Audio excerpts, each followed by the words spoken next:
Hello, and welcome to a special edition of the Bengal Tiger Recruiting Podcast. If you're watching on YouTube, you've already been spoiled by uh, our guest. We've also teased it all week, but the great Steve Wiltfong, the legend himself.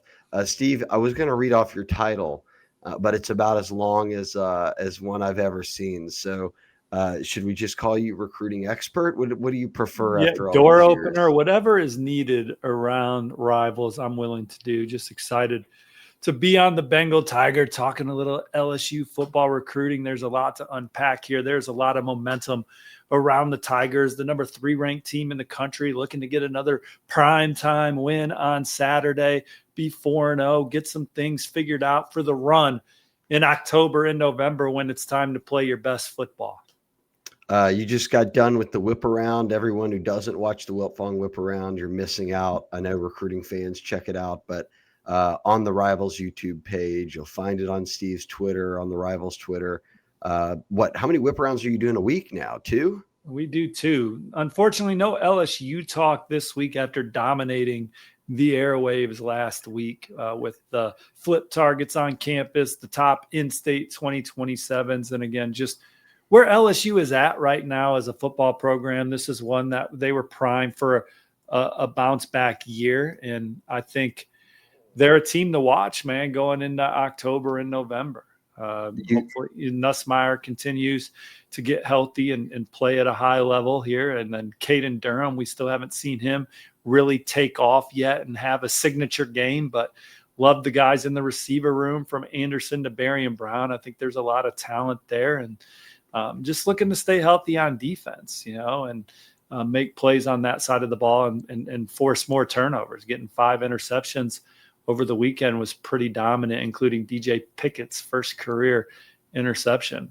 I heard that he could still end up at Miami. I'm just kidding, guys. You said his name first. We'll get to that and have some fun. All right, let's start here, Steve. For those that they see you on the board, they see you on the site, everything like that, take us back to the beginning quick. Give us your run of show here. How many different stops have you made in the recruiting industry? Where did it start? Were you ever at Rivals before Shane and Terry bought Rivals back and now has sort of come full circle there? So now you've been at Rivals because you're here now. I've officially been at Rivals. Yeah, I've touched them all now. My first job was at the South Bend Tribune, just answering the phone in the sports department at 17 years old. I grew up in South Bend, and so obviously with that, saw some pretty good Notre Dame teams in my childhood, and then also saw some bad Notre Dame teams as they kind of came out of the Lou Holtz era and transitioned from there. But covered high school sports, answered the phone, then ultimately covered Notre Dame athletics, football and basketball, which then allowed me to network, which Scout.com hired me to be their Notre Dame football beat writer when I got to Scout.com, and how that was 40, almost 43. I was 22 years old when I left the South Bend Tribune to go to Scout. So 21 years ago. And I quickly realized when I got over there, I was the Notre Dame football beat writer, that no one gave a damn about my Notre Dame football coverage. And this was when the internet was just starting to take off. If they were reading Notre Dame Scout site, they wanted the skinny on Notre Dame recruiting. They were still reading the South Bend Tribune and Chicago Tribune for their Notre Dame team coverage. The recruiting coverage and inside scoop is why they were at Scout.com. So I just asked the guy who ran the site, Mike Frank, if I could cover recruiting. He had another recruiting guy. And back in recruiting coverage 21 years ago, there was nobody that could write a sentence. I mean, it was basically the coverage would be Lamar Brown I think Lamar Brown will end up at LSU, but A&M is the threat. And that was the gist of the coverage, and everyone was happy with that. So I get over there, and I went from being just like a below average to average team writer to Mitch Albom of recruiting writers. Like, yes. I could write real stories. And so I think that gave me an edge in the Notre Dame market. And then how many stories I could write compared to the people in the business. I could just get out content quickly after interviews and stuff, just because I knew thankfully I'd been trained how to write a story. And it was that kind of the .com business as it was back then to now, the powerhouse that we are, how the writing has grown. Now we write so many articles still, it's impossible for editors to completely keep up with it. So that's why you'll still see some minor typos and things of that nature when you're writing so many articles collectively as a staff throughout the entire network. But we are very much a real news source now, where back then we were a gossip source. But helping that transition with the industry, cover Notre Dame, I got to ESPN through the guy Mike Frank as an ESPN Notre Dame affiliate, but then ESPN allowed me to write some features on some top prospects. Then Shannon Terry started up 24/7 Sports, like I don't know. I'm running out of the exact years, but they hired me to be their Midwest guy. And I started off as the Midwest guy, and I would spend as much time writing about guys that lesser followings of schools as I would Ohio State and Penn State. And then I quickly realized I'm just going to focus on Ohio State, Penn State, Michigan. Michigan State was really good at that time as well. So that turned into like a Big Ten writer, which then turned into national recruiting analyst, brought me into like your world and Shea and covering the SEC, and then director of recruiting at 247, then hired at On3, and here we are, baby. That's the career in the nutshell from August 2000 to September 2025. That's how long I've been writing. So 25 years, and I'm only 43, man. Yeah, there you go. So I think I've told this story before, but I went to college at LSU on a scholarship, and one of the prerequisites was that you had to write for the Reveille, the school newspaper. And I did, but I was a freshman, and they had me on volleyball or something, and I said I'd rather go hang with my friends and be a freshman, so I'd quit the Reveille.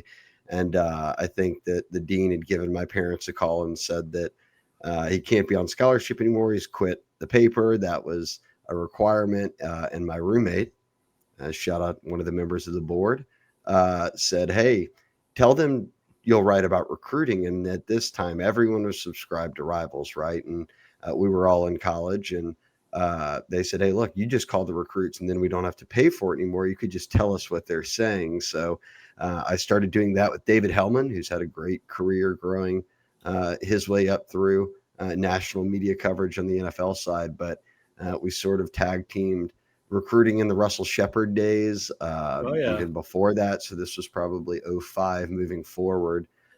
Then worked at Scout. You were at Scout. I went to 24/7, I guess 2010. And so then we were there together. And then we obviously became close there, and now moved on On3.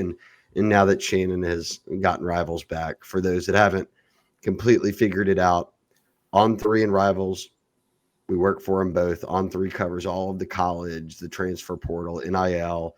Steve, you do a lot with transfer portal stuff, NIL. And then the Rival side is recruiting. So come full circle here. But you're one of the best in the business, if not the best. Thanks for saying that. LSU fans love to jab at you, but at the same time, it comes with the territory. We're in the diehard space. So we're talking about the best football fans in the country. We're not talking about how many people sit at Tiger Stadium. How many people can fit in Tiger Stadium? Yeah, that's right. Nobody sits. So about 102,000. Okay, so you have 102,000 people in Tiger Stadium. And when I come to your site, the Bengal Tiger, I'm talking to the top 3% of LSU football fans in that frenzy environment, not the guys that just listen to talk radio and go to the games on Saturdays.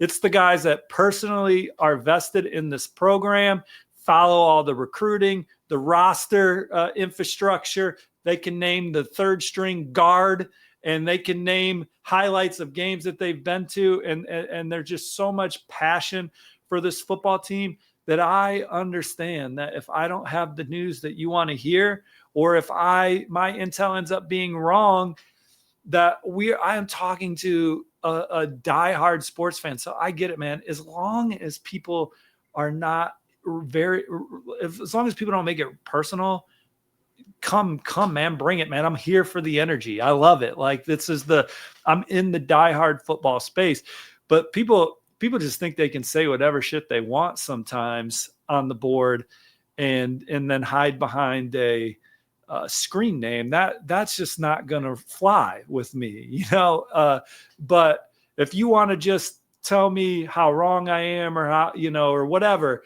or celebrate a win, I'm good with it, baby. Like, let's go. That's what it's all about at On3, the most passionate diehard fans in the country.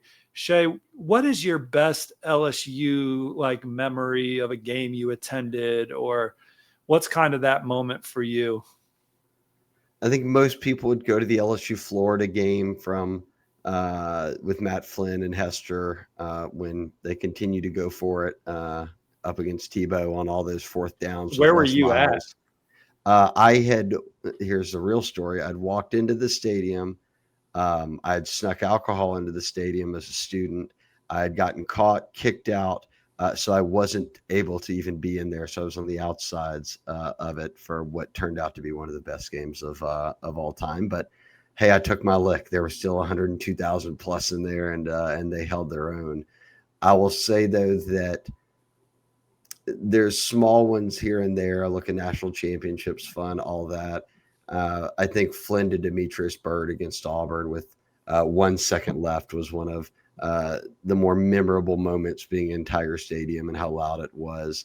And look, I was there. My very first game as a student was Jamarcus Russell and Marcus Randall splitting snaps. Jamarcus was a freshman. They had played Oregon State. It was pouring, raining. The game got delayed. This is in what would be Saban's final year at LSU. And Alexis Cerna was the kicker for Oregon State, and he missed every kick, every extra point, basically, and LSU wins. He went on to win the Groza Award. He never missed another kick, never missed another extra point. But that was certainly a fun way to dive into LSU. And boy, ever since then, look, you talk about covering Ohio State. In those years, they ran into Ohio State in some championship games and some big moments down in New Orleans, fortunately. And got some national championships. But I should also mention, Steve, you talk about South Bend. You're not there anymore. You've been in Indianapolis, right, for a while. In Chicago before that, yeah. But I hail from South Bend, and I always kind of laugh when people get the jobs that we have, and they're like scared to admit they grew up rooting for a team. It's like, of course I grew up rooting for Notre Dame, man. We had Lou Holtz, Jerome Bettis, Rocket Ishmael, some of the best in college football. Now, obviously, as you go on and do this job that I'm doing for over 20 years, you meet so many people in the sport, players, coaches. You get around these programs. I've been to Death Valley. I've been to LSU. I've spent time in that football facility and done that at numerous places. You're rooting for everybody. You're really rooting for your people to not be the bad story or the bad headline, right? And you become like, I'm not connected to Notre Dame like I was as a kid, and I would not have been the diehard that subscribed to Blue and Gold Illustrated and followed recruiting, because I didn't even follow recruiting until I got to Notre Dame's scout site.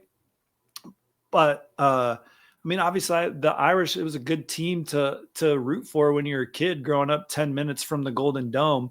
So obviously Notre Dame was really good when I was little, but when I was in high school, they were having a bounce back year under Bob Davie, and Jerry DiNardo and the LSU Tigers rolled into South Bend for what was a big game for Notre Dame, as it was the first BCS year, maybe. I don't know. Notre Dame was in the top 4 or 5. Kevin Falk was a scary player that day, so much so that Notre Dame did not want to punt to him to give him a chance to give LSU the lead. So instead, they had their quarterback, a kid from Mississippi named Jarius Jackson, just kind of run back and forth in the end zone to run down some time.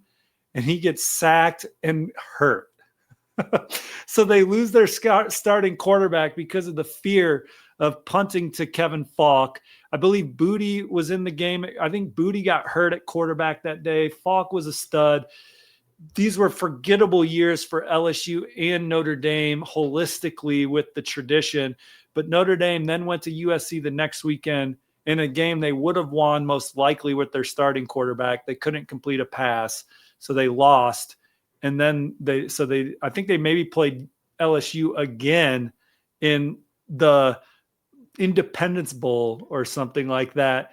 That was the year prior. I think they played in the Independence Bowl, and then they went up to South Bend. All right. But there will be no Jerry DiNardo slander while I'm around. He coached with my wife's dad at Ball State, I believe. And I know that those years weren't the great years of other years at LSU, but Jerry DiNardo is, a friend of my wife's family, but it's just funny how it all comes together. But and a couple years later they move on from DiNardo, and they hire Michigan State's coach, and the rest is history. Absolutely. Got Coach Saban in there, won a title, and then every coach since has won a title, and maybe Brian Kelly will win his title this year. I think Brian Kelly is one of the best football coaches in the country. I think Notre Dame should put a statue of him up. He's the all-time winningest coach at a place that had Lou Holtz, Ara Parseghian, Frank Leahy, and all the legends. And I know they'll say, well, Brian Kelly didn't win a national championship. I get that. He won a whole hell of a lot of games and put Notre Dame in position to be back prominent in college football. And now he's at LSU, and these jobs aren't easy, and it's hard to win the last game of the season. And certainly there's a lot of expectations, and people know what they sign up for when they take a job like LSU and all the tradition you guys have had in the national titles, and anything less for Brian Kelly and his run at LSU would certainly not be what he came to do. He came to LSU to win a national title, not to put them in the conversation. And so that's the goal. That's the mission right now. And LSU recruiting at a high level, portaling at a high level. They got to play better, but you're undefeated. It's much better to watch film after a win than it is after a loss. And certainly it's about how are you playing in October and November. You're just trying to get through September, figure out your football team and get them better week to week. I think Brian Kelly does a great job of what's the message to my football team this week? How are we going to get better? How do we get it out of them? He's done that historically throughout his career. So we'll see what happens with LSU as their season continues. 3-0 is a good place to be. It's better than 0-3 or 2-1 or 1-2. So be happy, LSU fans. And they've got Southeastern this weekend. They'll play Ole Miss at Ole Miss, and that will get them through the month of September. They could be like 5-0 going into that bye week before South Carolina. So LSU fans would have taken it. I know you can say Clemson doesn't look like what they should, or that Florida's down and out, but boy, every game is tough to win, and all those teams have talent. So you know that because Clemson, you cover look, I don't care what Clemson's record is at the end of the year. LSU went in there at night at the end of the year and beat them. And that, with each loss, it takes a little of your juice from you as a football team.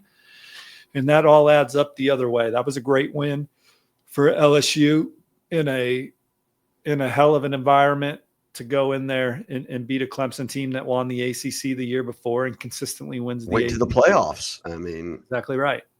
I'm with you. I think so often people will look back on a season and say, well, that win is devalued because they finished with this record. And look, Clemson might win out. You took a little bit of their soul. 100%. And that was a top 5 matchup, top 10 matchup, but a top 5 Clemson team. I want to look, you are one of the best in the biz. We've got some questions from fans, all that. One thing I need to know the origin here. So look, are we live? We are. No, we're not live. We've got, I wouldn't do that to you. No, I'm good. This is too rabid. I'm good, baby. No, bring it again. On the board. I love the rowdiness. I'm here for it, man. That's why I'm still here. I love the energy and all of that. So I couldn't find anything in Webster's, so I made sure I went to the library. I've got the book of slang here, the dictionary. I couldn't find Fong Bomb in here either. When did Fong Bomb become a thing? Which is essentially, for those who don't know, when Steve makes his prediction on where a recruit's going to end up. He's got an extremely high hit rate. Nothing gets LSU fans going more than when you come on the board and you drop a Fong Bomb in favor of LSU. When did this come to be? Well, I love that. That excites people. We're just trying to promote these kids. And when we make predictions for them, gathers the masses that are then in anticipation for some good news at some point, and more fans start following the kid as we predict them to a school. And then certainly those things can pivot as the recruitments go on, and sometimes they're just flat wrong. But the Fong bomb, I think that originated with the Nebraska fan base.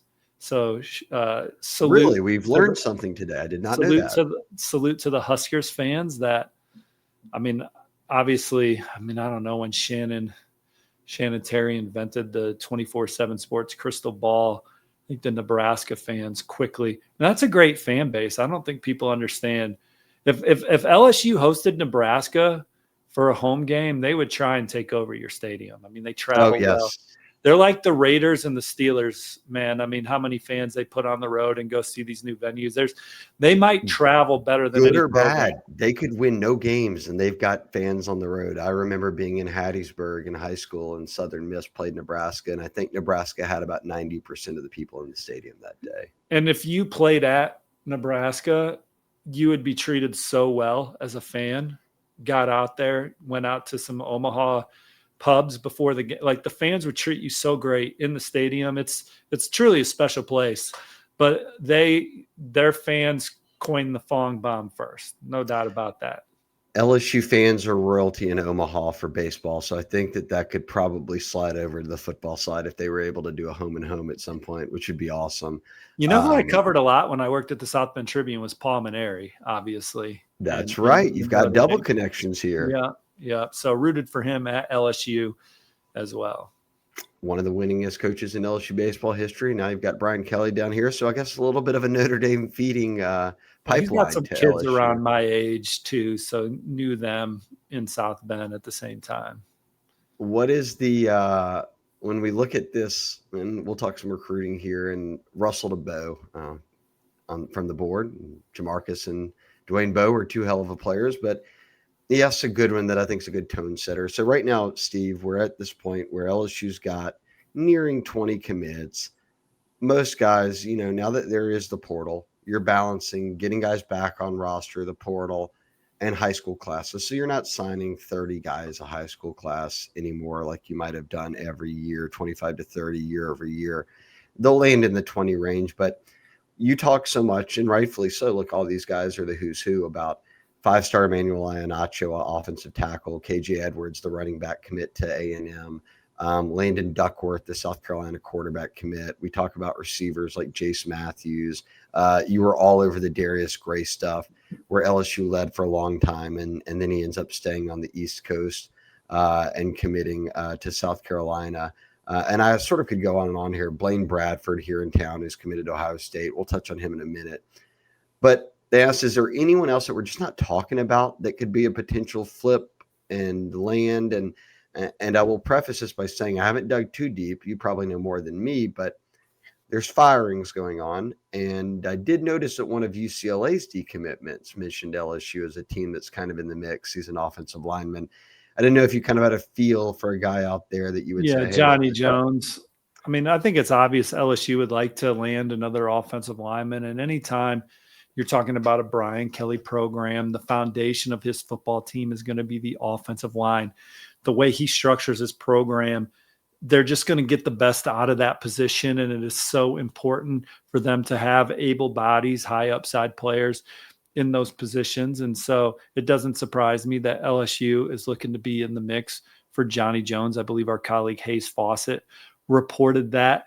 But look, I mean, LSU, they're a program that's keeping guys warm and still swinging at quarterback in 2026. We'll see if another name emerges. I think they'll also try and be active in the portal. I view Michael Van Buren as the quarterback recruit in 2025 since they didn't sign one, don't have one in 2026.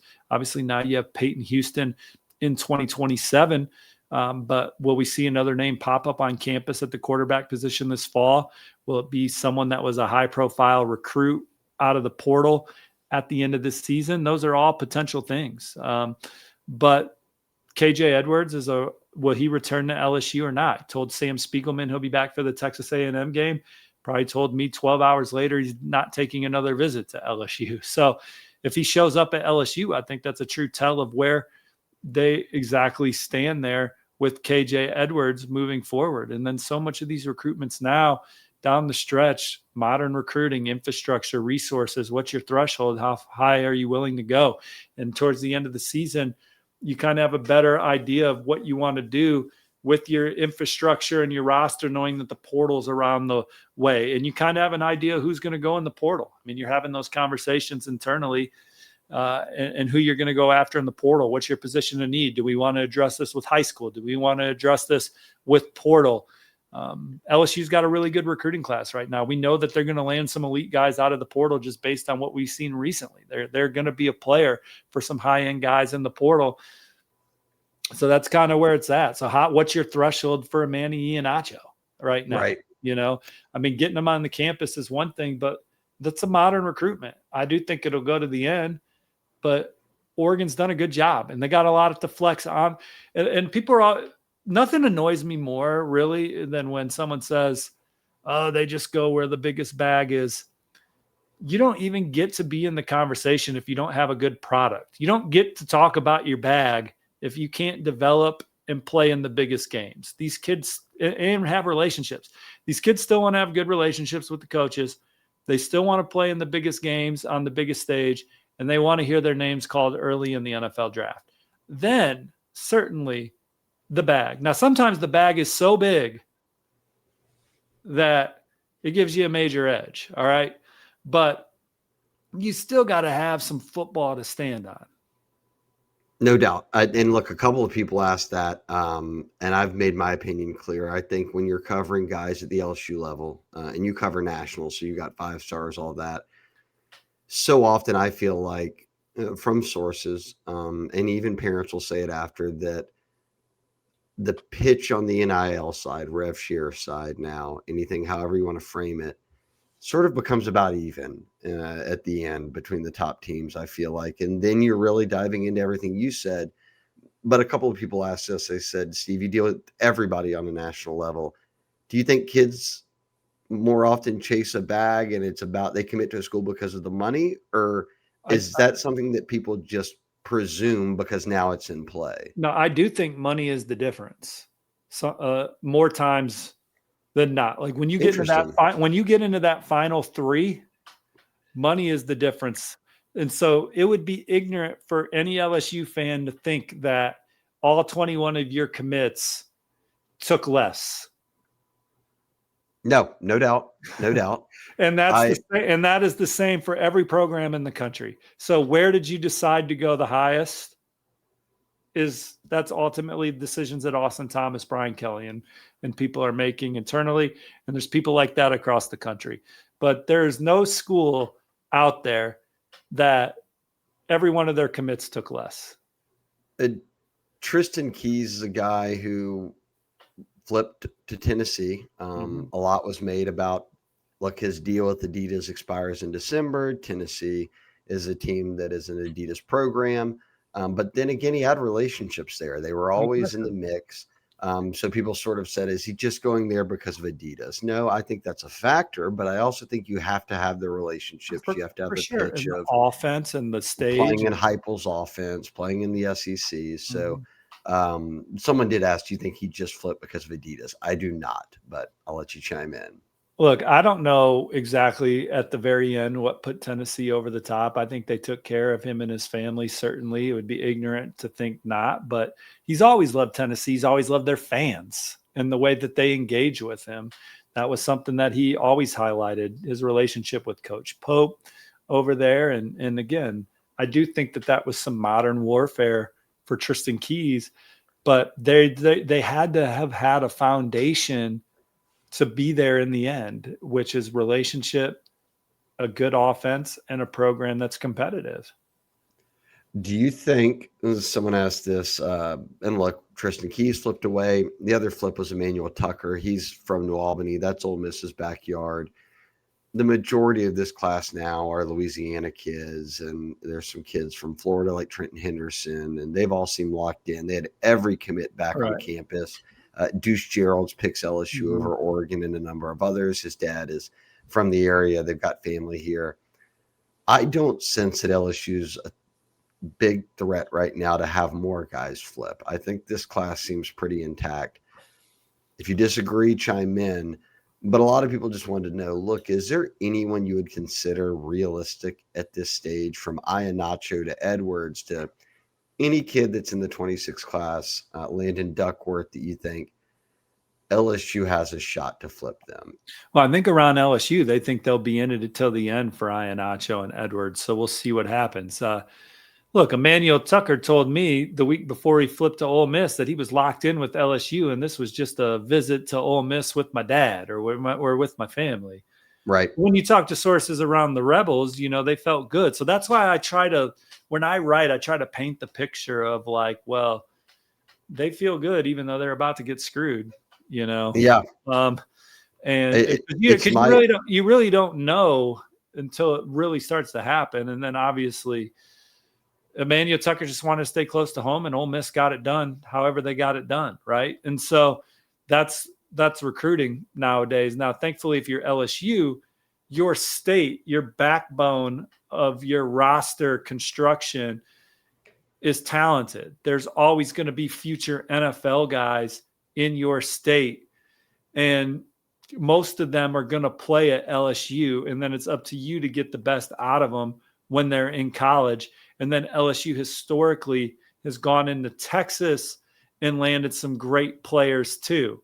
LSU and Oklahoma, those are programs that when they're playing at a high level, the state of Texas has been good to them because of just geography. And when Oklahoma goes away from that recipe, it's not good, man. I mean, and there's so many good players in those states. It's not always the frontline guy with the most exposure that's going to help you win. There are a lot of guys in Texas that aren't on the front line of most exposure guys. You can find a lot of NFL guys in the Lone Star State that aren't the headliners of the class from a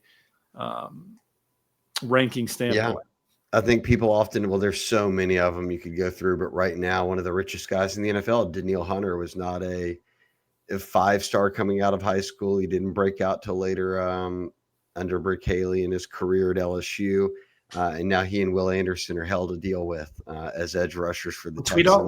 We don't like up here in Indianapolis. The 2-0 Indianapolis. I was going to bring that up, Steve. I know, at least in the WNBA, they've got a winning record, but they've had to do it without Caitlin Clark. But Colts sitting at 2-0, most points scored beyond that.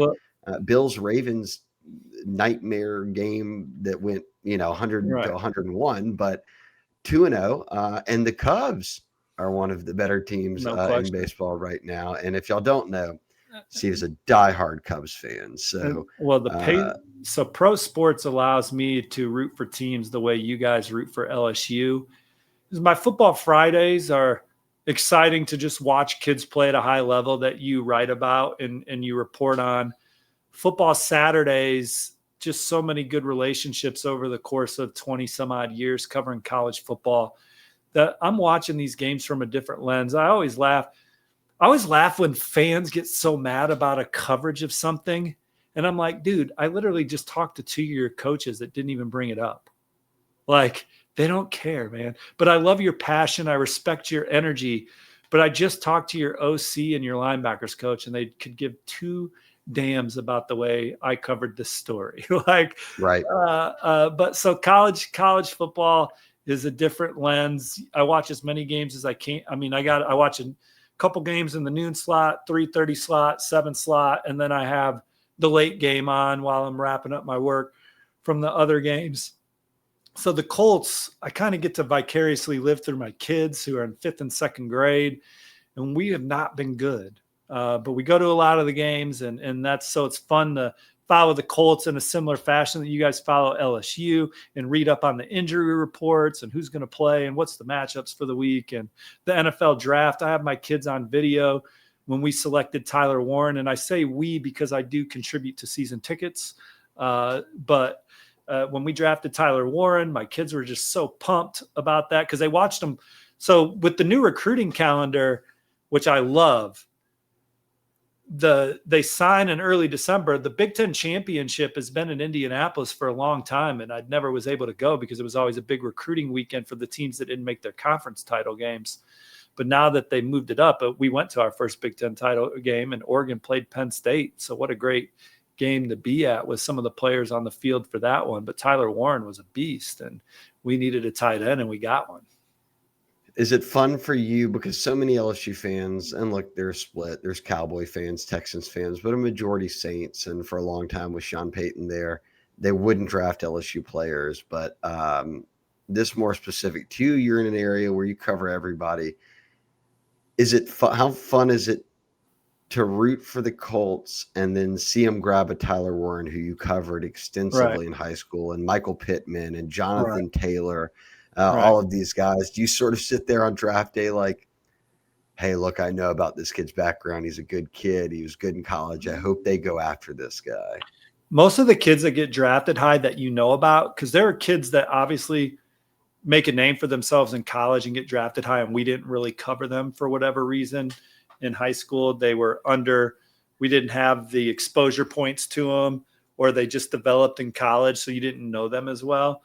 But like the Downs family, Josh and Caleb Downs. So Josh Downs comes to the Colts. You know his dad well. It's exciting that your second grader loves Josh Downs. I mean, it's just kind of cool to see that progression, right? Of knowing them when they were in high school, and now you might see them at Colts training camp.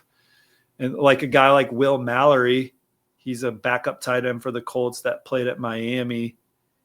His grandfather coached my father-in-law at Miami, Ohio, and my kid saying, hey, well, my grandpa played for your grandpa, seeing him at training camp, things like that. Right. It's, boy, time flies. Like I said, right now, Steve, I think we are all experiencing, the ones that are aging us are the ones whose kids are now all coming through, and we're covering their kids after covering them in high school. Which tells us we've been doing it a long time. Well, when you go to tag a kid in an On3 Rivals story, and they have the same name as a recruit from 2001, you're like, good gosh, man. Yep. In the back end of the system, it'll bring up their profile, and you'll see there's dad and there's their son. You could accidentally tag dad in the story on their kid. Yeah. We were just talking, Charles Power and I, runs our rankings and scouting, about Lawrence Timmons' son. Who he said is an animal now. He's in our database as Jay, though, right? So you're not going to make that mistake, but he does obviously carry the same birth name. He didn't want to say it, but he said he's got a little honey badger to him, that he plays like his dad, like honey badgers. So he'll be a kid to keep an eye on. Honey badger, one of a kind. Never anything like it. You always get. So anytime we have an undersized defensive line recruit, you always get an email or a text. Reminds me of Aaron Donald. Oh, does he really? Yeah. Reminds me of Honey Badger. Really? The next Bryce Young, Johnny Manziel. Like, it's like, dude, like these guys, it is hard to lack traits on the surface and be really good. Now, Aaron Donald doesn't lack traits. He's like the strongest dude ever, but you just didn't know that in high school. Right.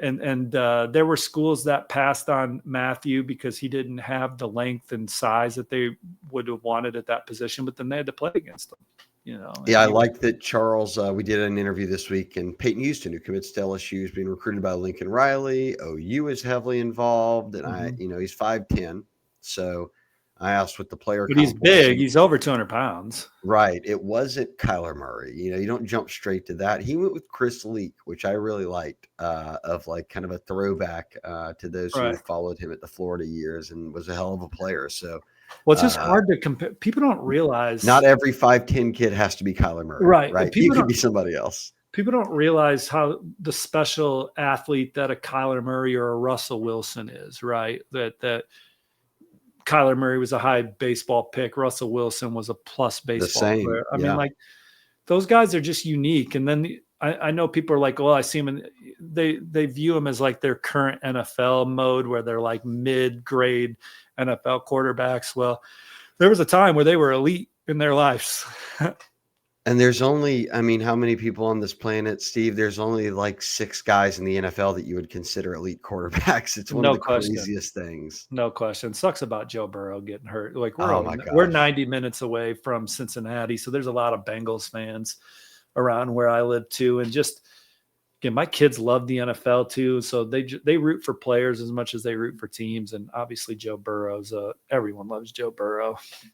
Yeah, I think grade 3 turf toe injury, required surgery, out at least until December, which the Bengals are 2-0. I don't know how long that'll last, but it could be another season-ending one. So yeah, that sucks for him, obviously, and the Bengals. So we'll see where that one goes. There was a good question here from a buddy of mine, but True, a board regular. And I will say, Steve, he's being very serious here because Big True also rocks the shaved dome. He said, can you just ask Steve the go-to razor for the dome? You for a long time have rocked the clean shave on the face and the top. Do we have a go-to razor that LSU fans can head to the CVS and Walmart and grab? Yeah, let me look it up. It's if I saw the brand name, I would know what it is. It's called a oh man, what are head shaver brands? Let me see what it is. So we're not just rocking like a big single blade. No, We're taking it's a pretty common brand. It's not showing up in the first 12 brands, so I must not be using a good one. I have Wall clippers. WAHL. There you go. Big True, move over. Or he might already be on the wall. I don't know if I'm using the best one or anything. He keeps it clean daily. Yeah. So we've got that. Look, I told you we wouldn't keep you too long. A lot of the questions in here were kind of about rankings, so it was more of a Charles thing. I can do that. I'm in those. I mean, obviously Charles and Cody lead our coverage there, but I'm in a daily, I think people really want daily conversation with them. Do you like the idea of a set 32 5-stars? I do. I love it. I mean, our work is judged on the NFL draft, in our opinion, and there's people that always say, well, I don't care how good they're going to be in the NFL. I want to know how good they're going to be in college. And then I just always say it goes hand in hand. If you're a first round pick in the NFL, chances are you're a pretty damn good player at LSU. If you were a third round pick, you're probably a pretty damn good player at LSU. And that's how we choose that the teams with the most NFL players typically are the best teams in college football. And so we just think it's a great way. And so 32 5-stars, those are the guys we're projecting to be first rounders or high NFL draft picks. And I just like that as our foundation. Now, sometimes it's hard to get to 32, and sometimes you wish you could name 36, but you can't just keep changing the rules, Shea. You just got to live by this one certain set of rules. I think people point out, and this is true, that not every year are 32 guys what you would consider 5-star caliber, but the same goes for the NFL draft. No not question. Every year 32 guys. Right, but they still got to take someone though. Got to take somebody. I like our model of it. Me too. When you look at here's a quick one for you. The first thing that comes to your mind, Steve, you're the GM. You need a quarterback. What state are you going to? I don't subscribe to the quarterback. There's private quarterback coaches that tell you every year they got the best guy, and the data says that's impossible.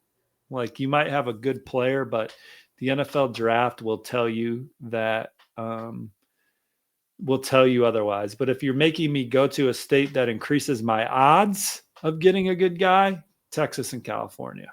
Yeah, I like Texas for that pick. I think a lot of people would say California. There's just more quarterbacks, and Texas has got the best high school coaching, top to bottom. Georgia's certainly getting up there. California's got some great coaching, so those guys are getting good development in high school.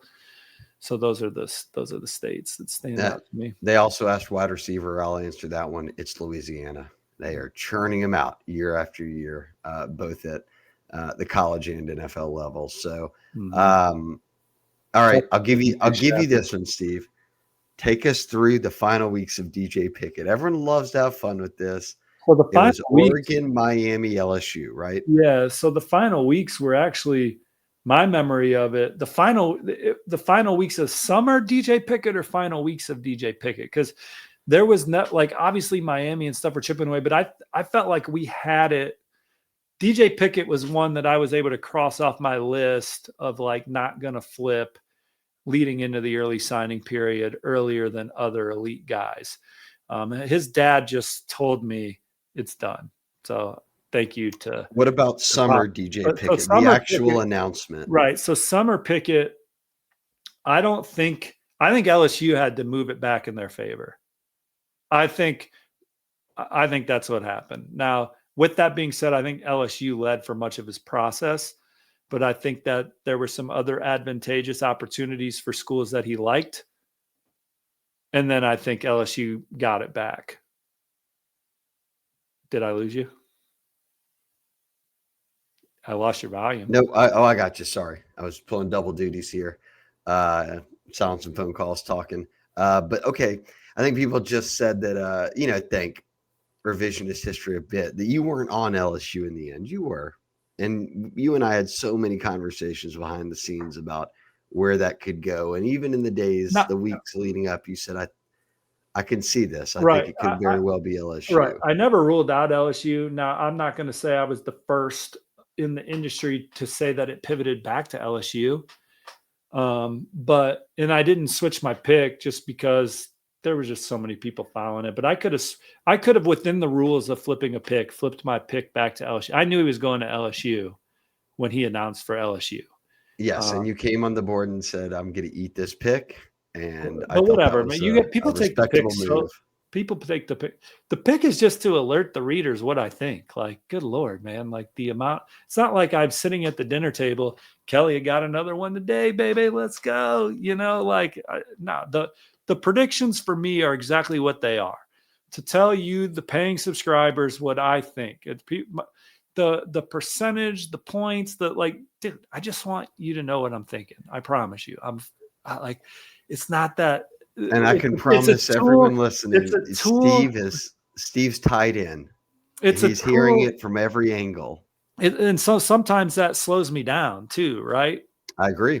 Yeah. So that makes it tougher. When you're talking to one side and that side's got a good hit rate and, good. But when you got someone muddying your waters, it's you got to sift through more stuff, but that's great. Like whatever, like more information at the end is better. But Pickett, in my opinion, and you can give me your opinion, I thought that LSU led for much of his process, which I've said. And I think that he also liked some other programs, Oregon and Miami in particular, and that he almost landed elsewhere and LSU had to get it back before he announced the first time. I don't think it was LSU all the way. So I think to our original point, don't sit and look at your recruiting class and think that they all took less to go to LSU. And I'm not even 100%. saying that particularly about Pickett, but it wouldn't surprise me. Well, money well spent because he's already out there making waves as a true freshman. He got his first pick against Florida and DJ Lagway. But I had one of the finalists in that said, I've played chicken with agents and won, and I've played chicken with agents and lost. And they lost. It's a big win for LSU. Look, we can wrap up here, and we'll get you back on the pod plenty. I just wanted people to be able to put a more of a face to the name. This is specific awesome. to LSU to talk about things. Let's do it quarterly. We should. I used to do Ohio State show once a week, man. So I'm good with whatever. But Shea, you're one of my favorite coworkers. We're obviously roughly around the same age. We've gone on some trips together, man, and enjoy coming on your board. Enjoy the diehard fans at LSU. Obviously, it's one of the special fan bases in college football. So thanks for having me on, guys, and look forward to the next time. And certainly, I'll see you guys on the Ponderosa. Steve, best of luck to the Cubs, the Colts, everybody you've got going down the stretch, and you see right behind you the Indy 500. I would imagine you would suggest anyone who's never been to a NASCAR race go check one out at some point. I haven't, but anyone who has says you're missing out. So I do love NASCAR. You probably have a few few listeners that are like, the Indy 500 is IndyCar racing, Shea, which it's the Oh, largest. my bad. See, It's the that's how largest bad I sporting am with event. NASCAR. Largest sporting event in the country, over 350,000 people. I used to go to it and I could drink a Jeez. case of beer at it all day, but now we've gone 4 years in a row as a family, and those are my best memories of the Indy 500, just going with my kids. And again, being a sports fan and then living vicariously through your kids as sports fans is just awesome. I will we'll close out by saying this. You and I went to a Cubs game a year ago, I guess it was. Oh yeah, And PCA, Pete Crow Armstrong hit a young a Pete eighth inning Crow homer. Armstrong had just made his debut, but it was on the road. Had been called up, and then he didn't even have a hit yet, and he hits a home run, a little blooper over the right field fence. And you and I were there. We embraced, and then you immediately called your kids who were at home watching it. So, Dude, I imagine how fun that is. I know that your Bengal Tiger. I mean, I know taking kids to LSU games and tailgates and seeing them get to high five players and things, that nothing better, man, than just seeing the excitement that your kids have at these events. And obviously you're rooting for them and things of that nature. You're rooting for your team, but it's just fun to watch your kids be the fans they are. But thanks again, y'all. We'll see you around. Steve, thank you so much for coming on. That is the Bengal Tiger podcast. You can find us. We'll be hanging out on the Bengal Tiger message board all the time. Steve's always there. So we'll catch up again before signing day, because we have some 5-stars out there still visiting LSU, some big home games left. Steve, we appreciate all you do. I know LSU fans love to jab at it, but you're the best for a reason. You grind every day, and we thank you for it, brother. Yep. See y'all. All right, and that wraps up this edition of the Bengal Tiger podcast. A little bit of a special one. I told Steve we'd go 30 minutes. We ended up going way more than that. But we want to thank all of y'all. Look, right now you can sign up for the Bengal Tiger, everything that comes with Rivals, On3. Shannon just brought the field of 68 on for basketball coverage. It's all there for $1. Right now you can get an annual sub for less than $50 a year. You'll get a complimentary 1-year subscription to The Athletic. So no matter what team or sport you're following out there beyond college football, they've got you covered, as do we here at On3. So never a better time to be a member. Thank you guys for listening. I think this is my first solo pod without Maddie B or Billy in a long time. So glad we made it through it. Actually, it's not without Matty B. He's been sitting in the back room running the quietly the record and the stop on this. So thank you to him. I'll see you guys on the boards. LSU versus Southeastern this weekend in Death Valley. They can get to 4-0. In Brian Kelly's words, get to 1-0. We'll have preview and predictions pod coming on Friday for that. Just talking about the Southeastern game this weekend and more. Nuss's injury, or an update to what he's kind of been battling through and what it means. Matty B and Bryce had a lot up on the site about that. So see you guys on the Bengal Tiger message board. I hope if you're not a member yet, you join us. At least give us a like and subscribe here on the YouTube channel or wherever you're listening on streaming platforms. Love you guys and girls. Thank you so much for tuning in today. We will get Steve back on. A lot of questions were about rankings that people wanted to hear. I will get Charles Power on. So we'll have you covered as we kind of mix things up with recruiting moving forward. But I'm Shea Dixon, and I will see you guys next time.